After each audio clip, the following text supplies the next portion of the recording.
प्रातः क्लास चल रहा था 26 अक्टूबर 1964 सोमवार।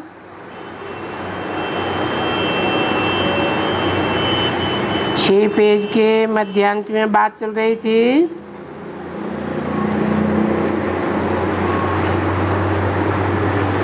उन गुरुओं के पास तो कोई ठौर नहीं होता है, ऐसे ही बोलते रहते हैं सदगुरु निंदक ठौर न पावे।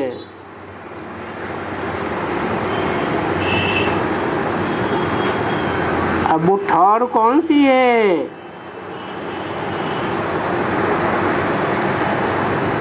कुछ भी नहीं जानते। ये ठौर तो अभी पाना होता है।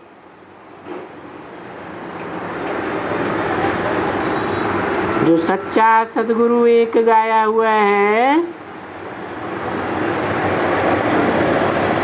जो मुक्ति और जीवन मुक्ति दाता है, मुक्ति धाम का ठौर और सुख धाम का ठौर देते हैं। इसको कहा जाता है सदगुरु, सत बाप, सत टीचर, सच्चा यानी ट्रुथ। कहते भी हैं गॉड फादर इज ट्रुथ।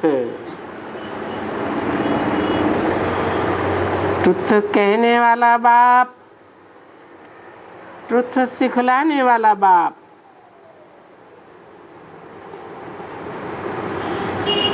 सिखलाने वाला टीचर कहेंगे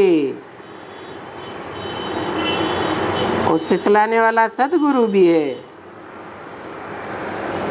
तो बोलते हैं अभी मेरी मत पर चलने से तुम ये बनते हो। क्या बनते हो? नर से नारायण, नारी से लक्ष्मी जैसे बनते हो। बाप कहते हैं बच्चे याद रखना कि ये जीवन लंबा है,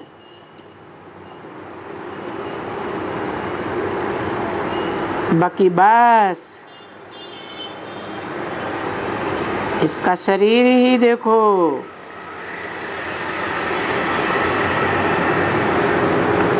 तुम्हारा जीवन वहां तक है जहां तक इनका शरीर है।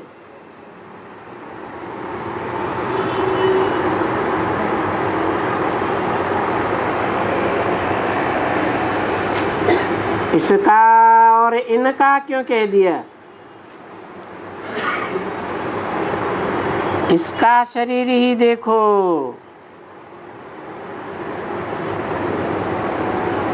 क्योंकि तुम्हारा ये पुरुषार्थी जीवन वहां तक ही है जहां तक इनका शरीर है। किनका है? जोर से बोलो। ब्रह्मा का शरीर है अभी है? जहां तक इनका शरीर है वो तो 68 में ही खत्म हो गया, 69 में। वहां तक ही था, उसके बाद नहीं देखना है?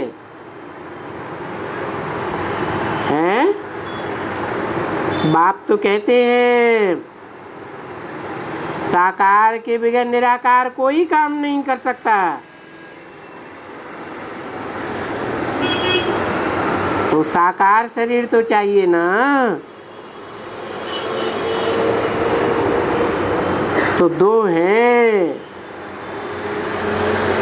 एक ही शरीर में दो आत्माएं कर्ता के रूप में, करने वाले। बाकी तीसरा तो अकर्ता है।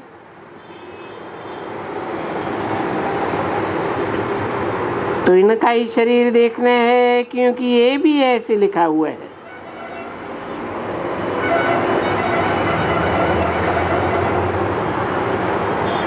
कौन लिखा हुआ है? ये भी ऐसे लिखा हुआ है। ये माने कौन? ये ब्रह्मा का शरीर, यानी विनाश को पाते हैं। कहाँ लिखा हुआ है विनाश को पाते हैं? हैं? शास्त्रों में लिखा है ब्रह्मा की आयु 100 वर्ष में समाप्त हो जाती है। तो आयु तो तभी तक होती है जब तक शरीर होता है। तो ये तो विनाश, अभी तो तुम्हारी आत्मा सीख रही है ना, क्योंकि ये है पतित आत्मा, सो पावन बन रही है। वो नॉलेज सीख रही है। कैसे सीख रही है? हम बरोबर बाप को याद करते हैं।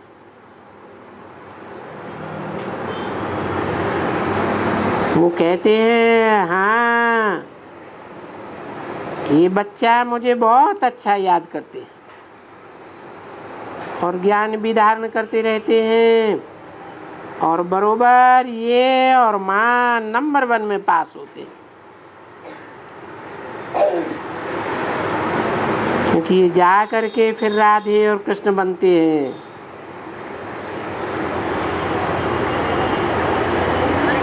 स्वयंवर के बाद फिर ये लक्ष्मी नारायण बनते हैं।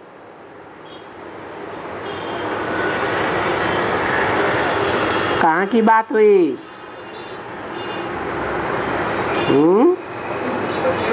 सतयुग की बात हुई। माँ सतयुग में स्वयंवर आदि उत्सव होते हैं, तो कहाँ की बात है?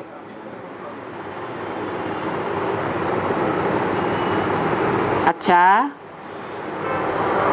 अभी लक्ष्मी नारायण की डायनेस्टी भी तो आनी है ना। तो बस ये जो भी है पुरुषार्थ करते रहते हैं कि हम भी मम्मा और बाबा के समान मेहनत करके उनके तख्त के मालिक बने, यानी फॉलो करें। माता पिता को फॉलो करें सर्विस में, धारणा में, और फिर फॉलो करके भविष्य के तख्त नशीन बने। बच्चों को ये मेहनत करनी है ना, तो फॉलो करें।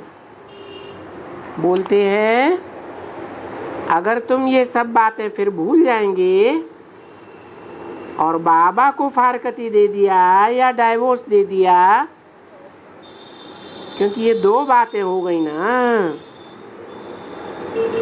ये तो और कोई नहीं समझा। ये सन्यासी क्या समझाएंगे? 26 अक्टूबर 1964 की वाणी की 7वें पेज में 3री लाइन। मनुष्य कोई भी नहीं समझाते हैं। एक परम पिता परमात्मा है जो ज्ञान का सागर है, सारे सृष्टि चक्र को जानते हैं, उसको ही कहा जाता है नॉलेजफुल। ऐसा कोई भी मनुष्य दुनिया में नहीं है जो इस सृष्टि के चक्र को जाने, बल्कि सृष्टि के रचयिता को ही नहीं जानते हैं।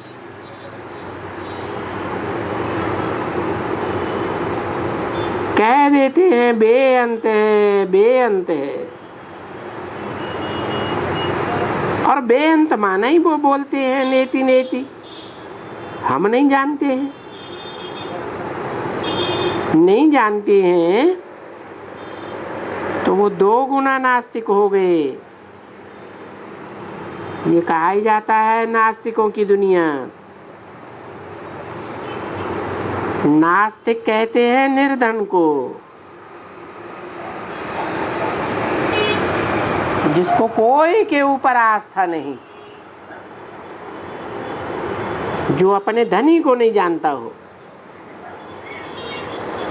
तो देखो, धनी को न जानने से भारत और सभी बच्चे जो धनी के हैं, गॉड फादर तो सब कहते हैं ना, सभी दुखी, झगड़े लड़ना, नेशन नेशन में लड़ते हैं, घर घर में झगड़ा रहता है। पानी के लिए झगड़ा, जमीन के लिए झगड़ा, अलग अलग स्टेट बनाई दिए, राजस्थान, महाराष्ट्र, फलाना फलाना, आपस में लड़ते ही रहते। भला क्यों लड़ते रहते हो? राजाएं भी लड़ते हैं तो मनुष्य भी एक दो में लड़ते, घर वाले भी लड़ते हैं। ये सब क्या है? क्योंकि निर्धन के हैं, अर्थात सब नास्तिक हैं। उसमें सब आ जाता है। ऐसा कोई भी मनुष्य नहीं है, भले कितना भी बड़ा विद्वान हो, वो भी नास्तिक है।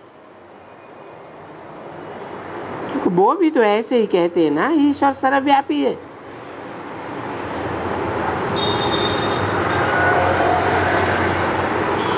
शिवोहम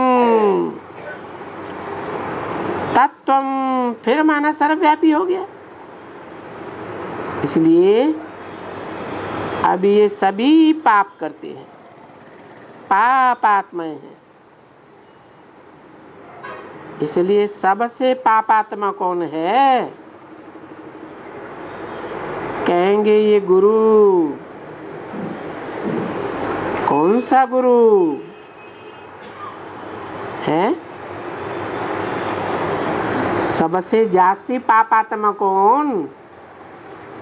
गुरुओं में भी सबसे जास्ती कौन?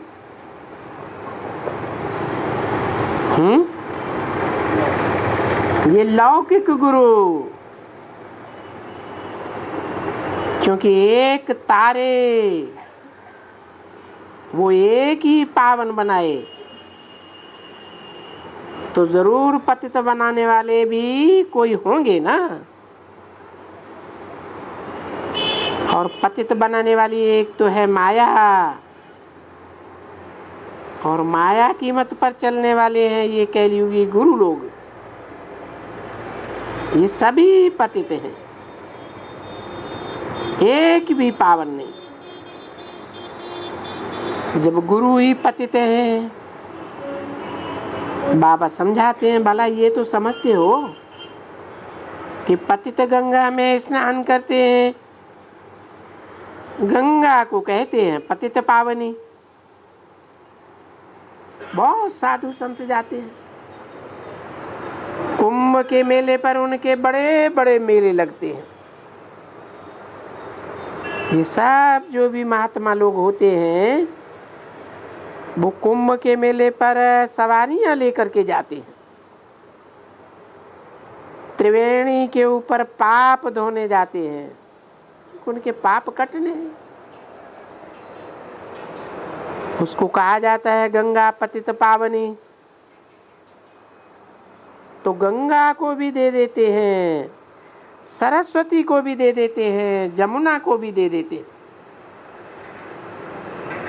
पर वो सब हैं तो नदियां ना। बोलते हैं संगम युग पर तीनों में स्नान करने से हमारे बहुत पाप दूर होंगे।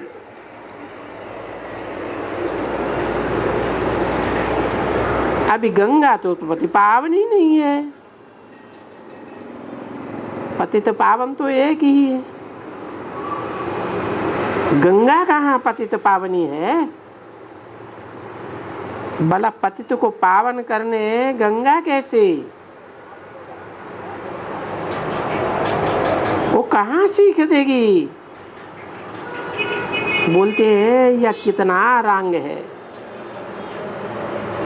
तुम्हारे गुरु भी पतित हैं, कह देते हैं आत्मा तो निर्लेप है, बाकी शरीर पतित होता है, शरीर खाता है, पीता है, चलता है, आत्मा तो निर्लेप है। अब ये भी तो बिल्कुल रंग है। लेप छेप शरीर को लगता है या आत्मा को लगता है? अगर कहें शरीर को लगता है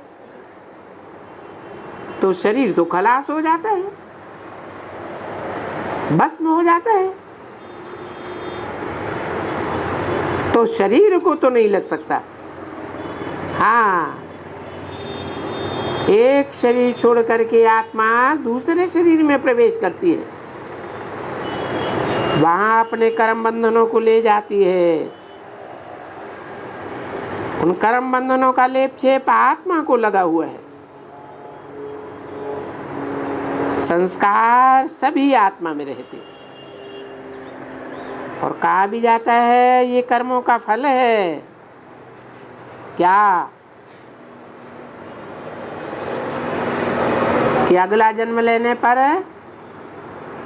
कोई अंधा, कोई लूला, कोई काना, कैसे कैसे शरीर वाले जन्म लेते हैं। अब ये कौन से कर्मों का फल है? जरूर कहेंगे पास्ट जन्म के कर्मों का फल है।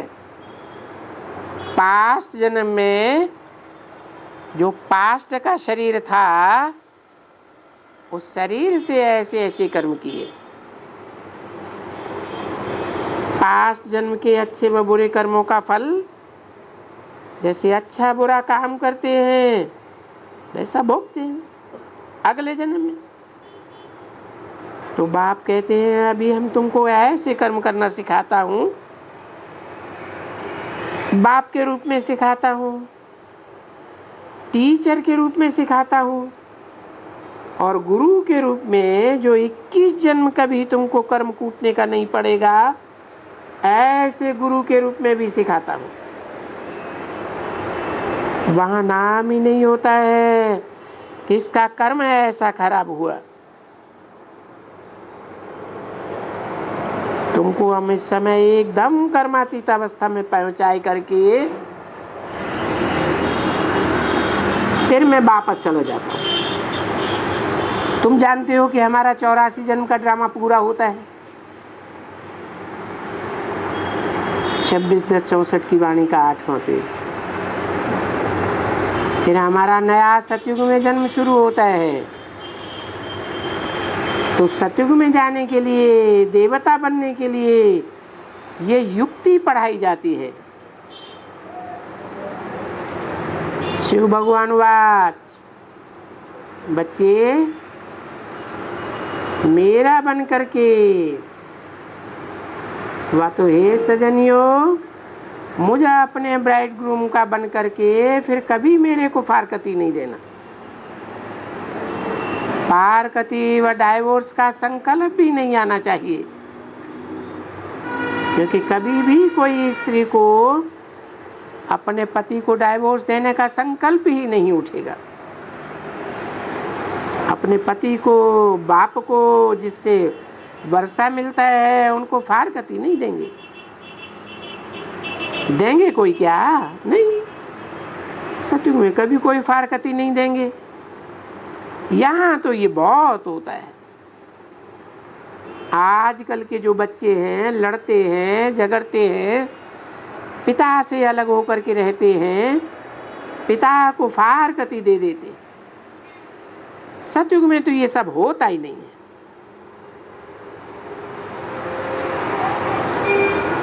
क्योंकि सतयुग में तुम बच्चे अभी भी प्रारब्ध भोगते हो।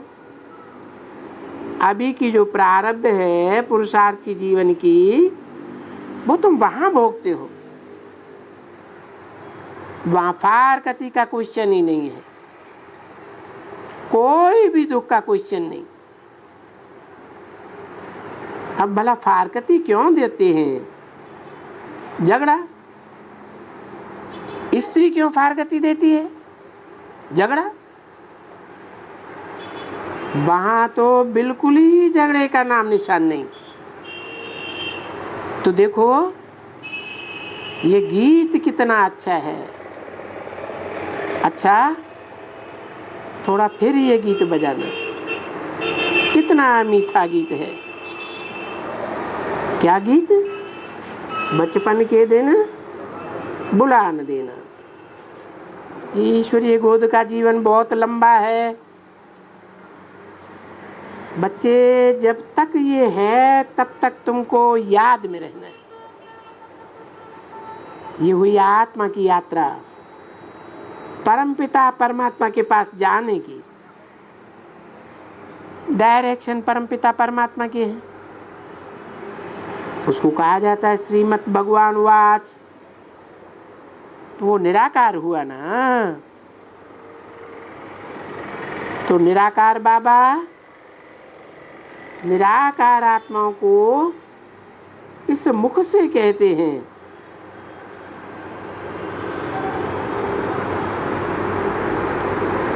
ये गौमुख हुआ।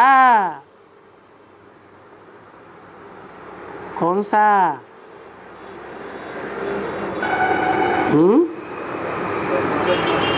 ब्रह्मा, दाढ़ी मूछ वाला। गौ तो फीमेल को कहा जाता है। ये ब्रह्मा तो दाढ़ी मूछ वाला है। प्रजापिता ब्रह्मा। वो पुरुष है, बाप है, या स्त्री स्वभाव संस्कार वाला है? और गौमुख, इनसे क्या निकलता है? इनसे रतन निकलते हैं। वो गौमुख से तो पानी निकलता है।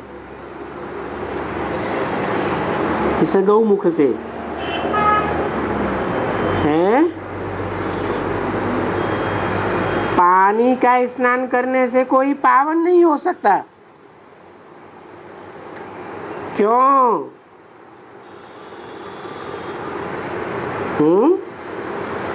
पानी को कितना भी भिगोया जाए तो उसमें मक्खन निकलेगा? नहीं निकल सकता।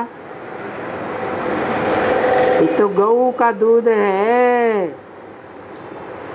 दूध को भिगोएंगे तो मक्खन निकलेगा। तो इस गौमुख से गंगा जमुना का जल बहता है।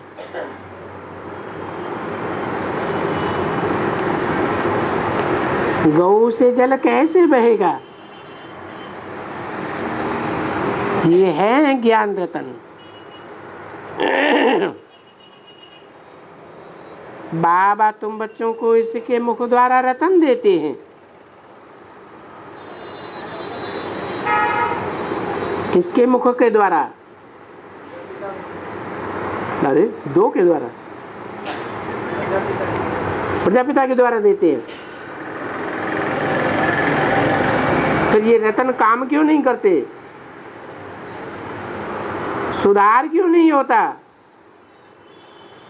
अरे चढ़ती कला हो रही है या उतरती कला हो रही है? हैं? उतरती कला हो रही है तो रतन किस काम के है? गौमुख गाया हुआ है या बैलमुख गाया हुआ है? तो प्रजापिता कैसे? फिर किसको कहें गौमुख? है दादा लेखराज ब्रह्मा। हाँ, जब शरीर छोड़ते हैं तो कोई माता में प्रवेश करते हैं, फीमेल में प्रवेश करते हैं, और उस फीमेल के द्वारा ये ज्ञान रतन निकलते हैं। तो बाबा तुम बच्चों को इसके मुख के द्वारा रतन देते हैं। इसके माने किसके?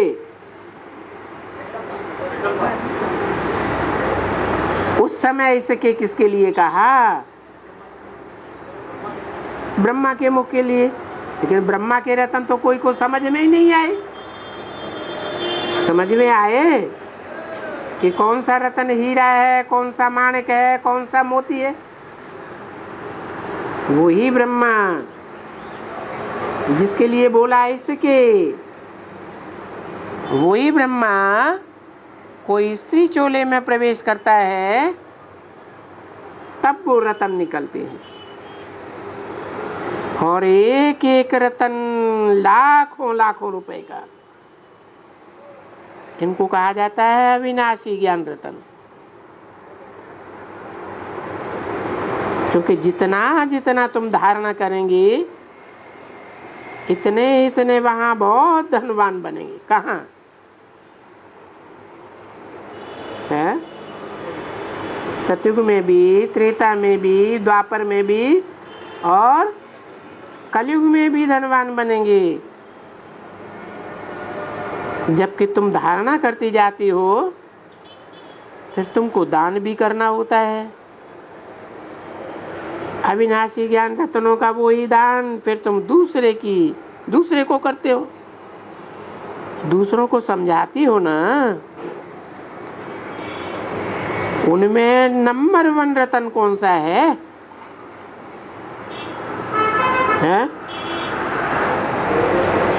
जिन रत्नों को तुम दूसरों को समझाते हो उनमें नंबर 1 रतन कौन सा है? अरे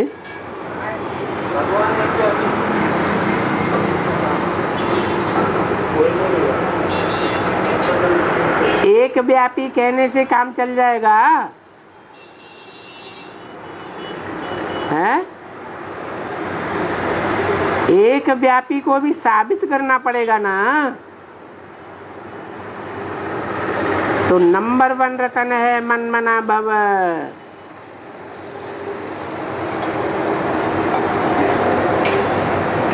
इससे बाद में बनता है मध्यादि भव। मेरे मन में समा जा। किसके मन में समा जा? है? किसके मन में समा जा? हाँ, जो बाप का मन है, जो मन में बाप के संकल्प चलते हैं, उन्हीं संकल्पों में समा जा। संकल्प मात्र भी कोई विरोधाभास न दिखाई दे तो वाचा, दृष्टि, वाइब्रेशन की तो बात ही दूर हो गई। ये बच्चे अब मुझे याद करो। भले तुम बच्चियां कहती हो हमारी झोली में रत्नों की धारणा नहीं होती है।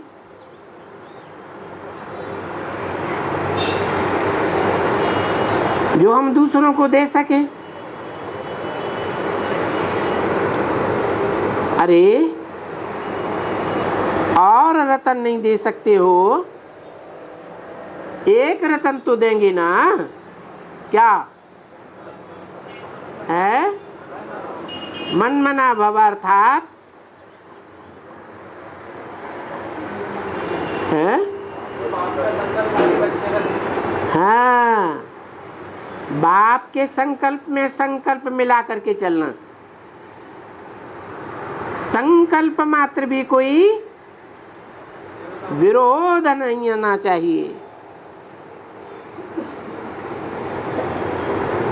तुम बच्चियां कहती हो हमारी झोली में रत्नों की धारणा नहीं है। अरे अपन बाप को याद करो। वो तो है लौकिक बाप, ये है पारलौकिक बाप। वो बेहद का बाप है। बेहद का बाप कहते हैं मुझे याद करने से मैं बेहद का सुख का वर्षा देने के लिए बांधा हुआ हूं। समझा ना? बाबा सच कहते हैं ना। बोलते हैं तुम सिर्फ मुझे याद करते रहो। जब तक इनका शरीर है तब तक याद करो तो तुमको मैं स्वर्ग की बादशाही जरूर दूंगा। क्या कहा? तो बेसिक वालों ने क्या समझ लिया है कि जब तक ब्रह्मा का शरीर रहा तब तक याद करने का पुरुषार्थ करना था, उसके बाद तो हमें स्वर्ग की बादशाही मिल गई। बादशाही मैं जरूर दूंगा क्योंकि तुम मेरे आज्ञाकारी वफादार बनते हो, क्योंकि मेरे मददगार बनते हो, मुझे याद करते हो और पवित्र भी जरूर रहते हो। पवित्र तो जरूर रहना पड़ेगा। तुम मुझे पवित्र दुनिया बनाने में मददगार बनते हो। किसके मददगार बनते हो? मेरे मददगार बनते हो पवित्र दुनिया बनाने में, क्योंकि मेरे मददगार बनते हो, मुझे याद करते हो। अभी जितना जो योग में रहते हैं वो दुनिया को भी पवित्र बनाते हैं।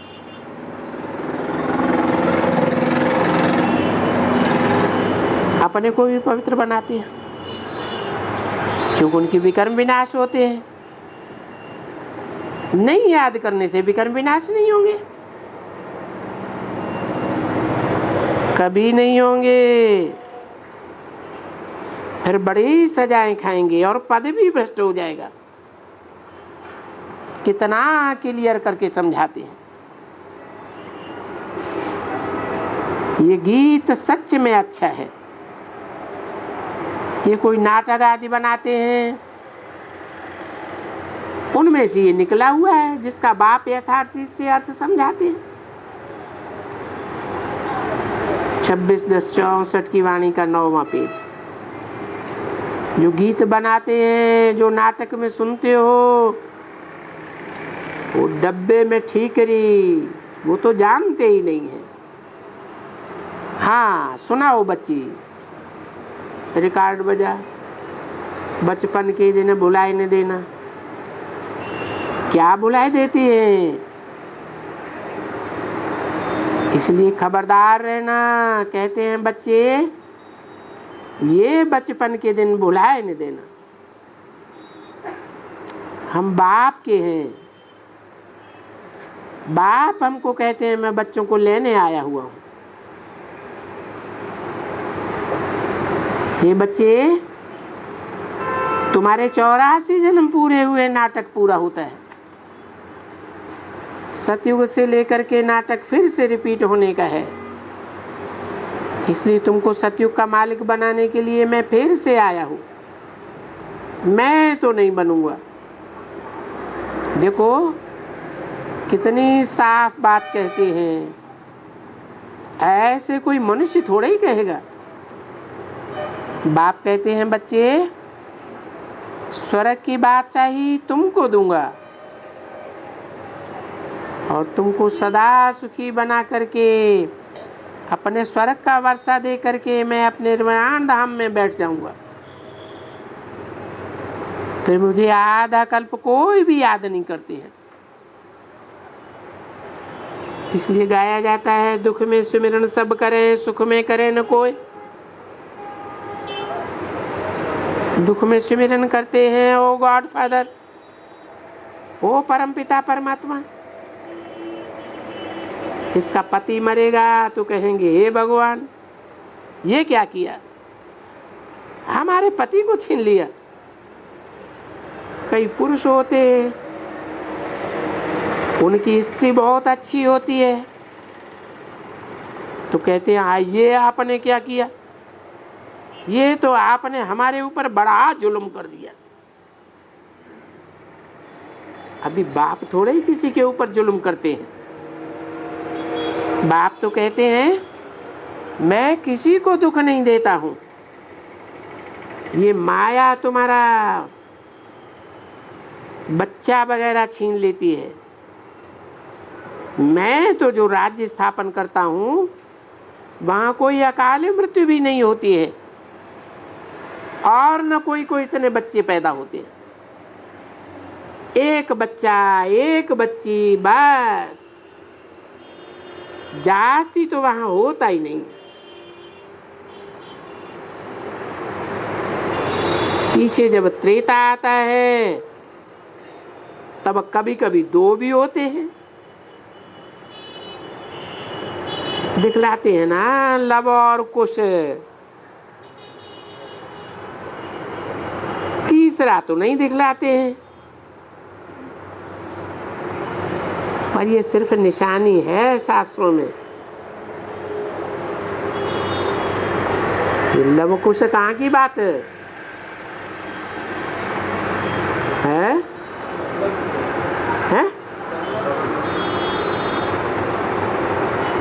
शास्त्रों में जो लव कुश दिखाया है वो कहाँ के दिखाए हैं? तो ये त्रेता की निशानी है। ये सब शास्त्रों में निशानियां संगम युग की हैं। बाकी ऐसे नहीं है कि लव और कुश कोई डब से या फलाने से पैदा हुए। उस समय में ये वो योग बल आता है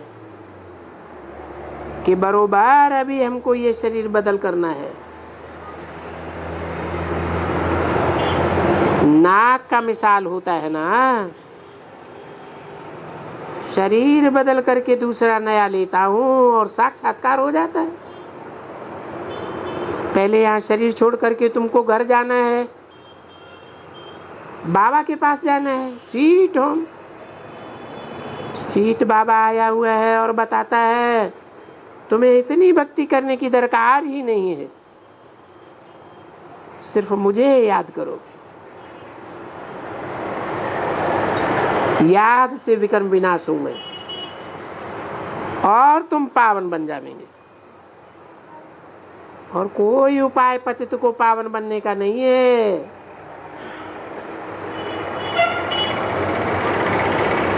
तो फिर पिछाड़ी की सजाएं खाएंगे नहीं तो। जैसे काशी करवट होता है ऐसे फिर पिछाड़ी में सजाएं खाएंगे।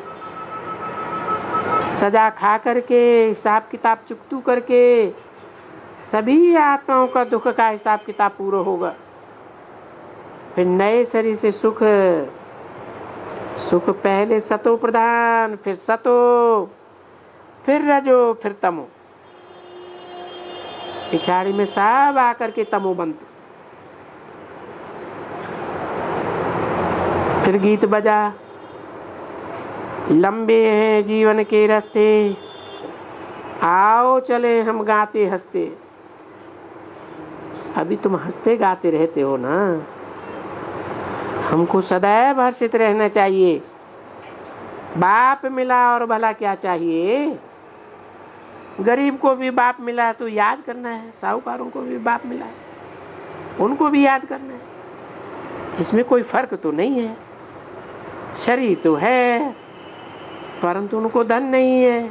आत्मा कहती है इस समय मैं गरीब हूँ, दूसरी आत्मा कहती है मैं साहूकार हूँ। बाबा कहते हैं साहूकार हो या गरीब हो मुझे याद करो। बेचारी गरीब तो है ही दुखी, इसलिए बाप को याद करते हैं। वो साहूकार तो सुखी है तो उनको सुख होने के कारण उतना याद नहीं करते हैं। इसलिए गाया जाता है गरीब निवाज। गरीब दुखी तो है ही। जब गरीब दुखी हैं तो वो याद करते हैं। अब बताओ सबसे गरीब कौन है नंबरवार? 26/10/64 की वाणी का 10 पेज। सबसे गरीब होती है कन्याएं।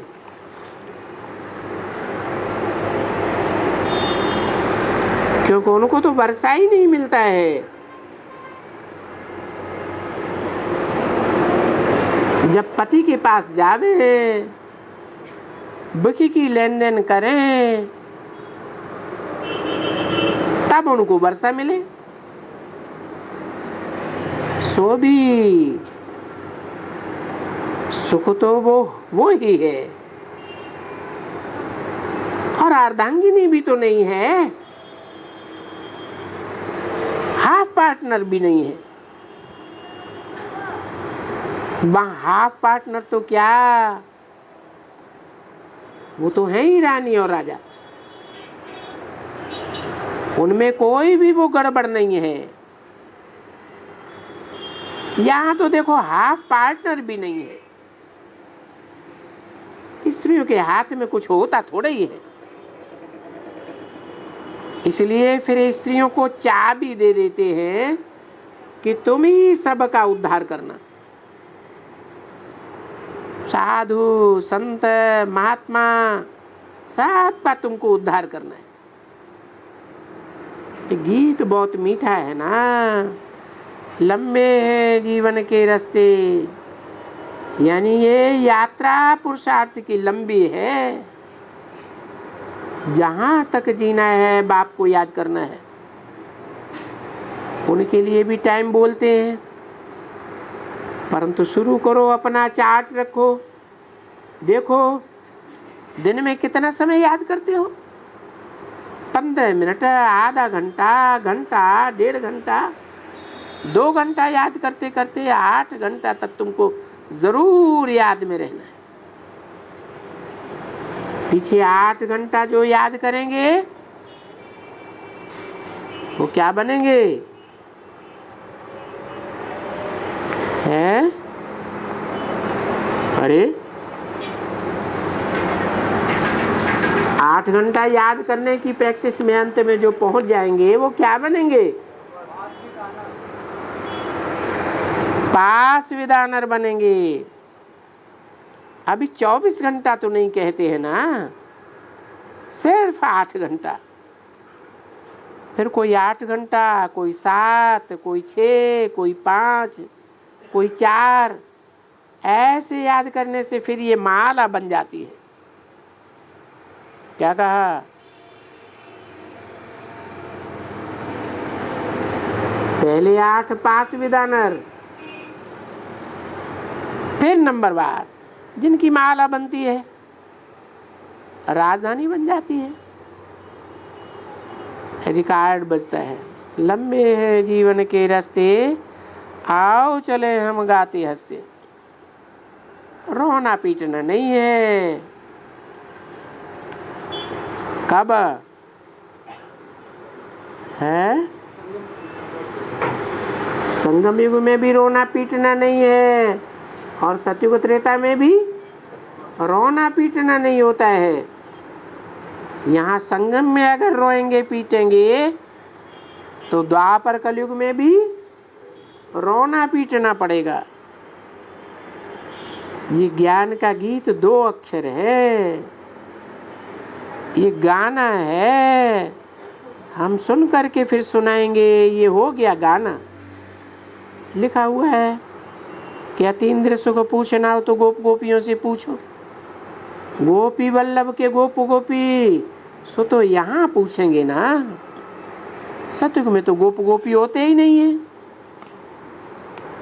क्यों है?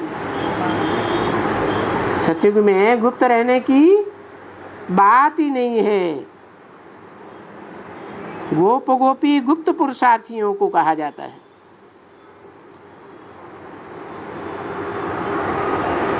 गोप गोपियां यानी ये बच्चे और बच्चियां। रिकॉर्ड बजा, दूर देश एक महल बनाए, प्यार का जिसमें दीप जलाए। ये आत्मा को जागना होता है ना। अगर फिर छोड़ दिया तो दीप बुझ जाएगा, फिर धारणा नहीं होगी, पद भ्रष्ट हो जाएगा। अच्छा, अभी टाइम बहुत हुआ, टोली लेकर के आना। ये अपना गीत गाते रहना, नाचते रहना, इसको कहा जाता है ज्ञान का डांस। वो कृष्ण की बात नहीं है, ये ज्ञान का डांस है। बाकी तो नॉलेज, ये अक्षर महिमा के लिए गाए गए हैं, पावन बनाते रहते हैं। बीच बीच में कोई पतित बना तो ये गिरा, क्योंकि यात्रा पर हो ना, उस यात्रा में भी अगर जाते जाते कोई रास्ते में पतित बन गया तो उनकी यात्रा कहाँ हुई। ये भी ऐसे ही है, यहाँ तो लंबा चक्कर है, वो तो फिर आकर के फिर विकार में गोता खा जाते हैं। यहाँ कोई भी नहीं है, इसमें जितना समय तुम याद में रहेंगे, यात्रा में रहेंगे, विकार में नहीं जाएंगे।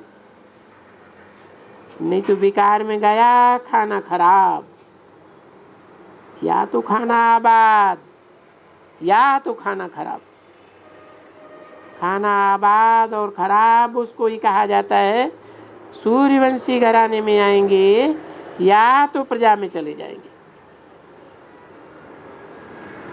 प्रजा में जो साहूकार होते हैं ना, उनके भी नौकर चाकर बनते हैं, वो भी यहाँ ही बनने हैं। पिछाड़ी में नहीं आओ। तुम्हें माता च पिता कहते हैं ना, बरोबर बालक बैठे हैं, जानते हैं कि ये माता पिता हैं। ऐसे माता पिता अपने सिकील दे बच्चों को याद प्यार और गुड नाइट की विदाई देते हैं, टाइम बिंग थोड़े समय के लिए। ओम शांति।